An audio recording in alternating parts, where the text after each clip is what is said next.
Le vendredi dernier, dans une émission de télévision, le représentant du ministère de la Santé disait que on a reçu le programme de tous les gouverneurs des régions sauf un seul. C'était moi.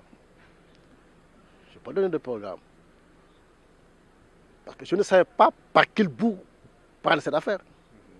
Que c'était les éléments de langage adoptés.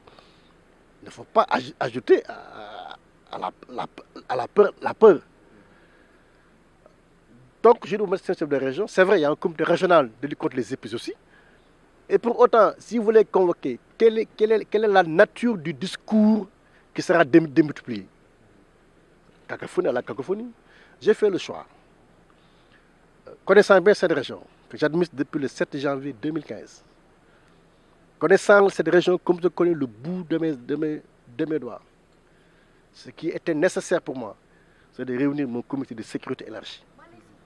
Ce que j'ai fait avec l'ensemble des préfets, sous-préfets, le commandant de zone militaire, le commandant de légion, le commandant de compagnie, les renseignements généraux, le commissaire central, pour voir qu'est-ce qu'on peut faire pour que nos frontières, qu'on puisse assurer des entrées de nos frontières. C'était l'élément essentiel. Puisque les cas qui sont constatés à Dakar sont des cas importés. Donc, qu'est-ce qu'il faut faire pour que les points de passage officiels, qu'on ait des équipes mixtes qui puissent donc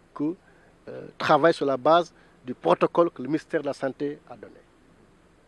Et sur les points de passage non officiels, comment faire maintenant pour faire des patrouilles mixtes et maintenant utiliser les radios communautaires pour parler à ces populations. C'est le choix que j'ai choisi. Aujourd'hui, déjà, les préfets commencent à travailler avec les médecins de district sur les plans de communication les plus adaptés qui n'inspirent pas la peur. Le préfet d'Agana, hier, m'a fait un rapport parce qu'il a déjà fait une visite à Rosso et à Diama, et il en sera ici. Je crois que c'était la meilleure stratégie. Moi, je ne fonctionne pas comme ça. Et le maître chef de région qui avait participé avec son équipe également, et le directeur du SAMI, finalement, ont su que j'avais raison. Maintenant, nous continuons maintenant à avoir une communication adaptée au fur et à mesure que des cas ne soient installés. Et Dieu merci qu'à présent, nous n'avons donc aucun cas. Et certainement que la stratégie donc adoptée va certainement donc payer. Adjuma bis ni ki tey di xool benn émission télévision Sénégal benn cadre ministère de la santé mu ne jot na programme gouverneur de région yëpp organiser ay CRD ba mu des benn ma ne kii man lay wax parce que man defuma joxewuma bu ma defee lu may wax ak ñu ma koy waxal. C'est vrai, il y a un comité régional de lutte contre les épidémies et les épidémies. Mais ban élément de langage là am ministère bi péréglu stratégie am président defagul conseil boo xam ni lii mooy stratégie bi man ban yàkkam laa war a am pour mun a tegu si yoon bu nga xamante ni ki si war a tegu moom joxagul yoon bi c'était ça mon problème. Alors c'est pas cohérent sama démarche bopp ña ko def nag vraiment man xarawuma kenn ku nekk daal ak li nga yaakaar ni moo gën ci sa région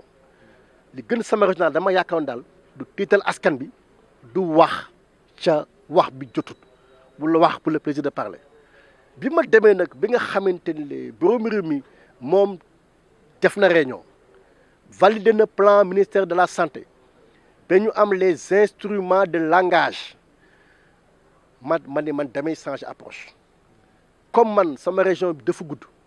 puisque boo jëlee Paal nga dem ba frontière ba Diaba ba presque tu as 400 bornes 400 kilomètres dafa am Waalo dafa am Djiri dafa am point de passage yu bari donc man lii ma gënal sa ñu ànd si ak man ma réunir sama comité de sécurité élargi au médecin chef de région ak ay équipe am ñu toog ñu xool naka la ni mun a jaar frontière bi ñu def fa ay équipe yi nga xamante ne dugg fii ci certifié yenn conditions de test yi loolu du mën a nekk mais réunir tous les sous-préfets tous les préfets médecins de région bi ak SAMI ak équipe am commandant de zone militaire commandant de légion renseignements généraux yi police des frontières commerce central pour ñu xool naka la di doxalee bu kuy dugg daal ñu mun la xool ak thermoflash yi kuy dugg daal nga mun a jaar point officiel yi point non officiel yi ñu xam yenn stratégie la ñuy doxal pour man ko dugg bi ak génn bi waxta mën a yomb c'est bi ma séparé loolu médecin bi chef bi jàpp na ni sama xalaat que loolu moo gënoon wut mbooloo bi yëpp taxaw ku nekk di wax Massamba bu génnee disque bu ñu travestir ko gën a yokk xel bu jaxasoo si nit ñi man dama fonctionner noonu situation bi dal la laaj ak ñi war a wax nañu wax man administrateur la man awma langage médical ñi am langage médical c'est encore que sax est-ce que langage médical rek doy na est-ce que un jour assistance sociale yi ñoom ñoo gën a mën a wax nit ñi tout ça loo xamante ni la waxtaane wuñu ko woon donc moo tax def ma ko woon mais fi mu ne machine bi lancé nañu ko démb jot naa message yu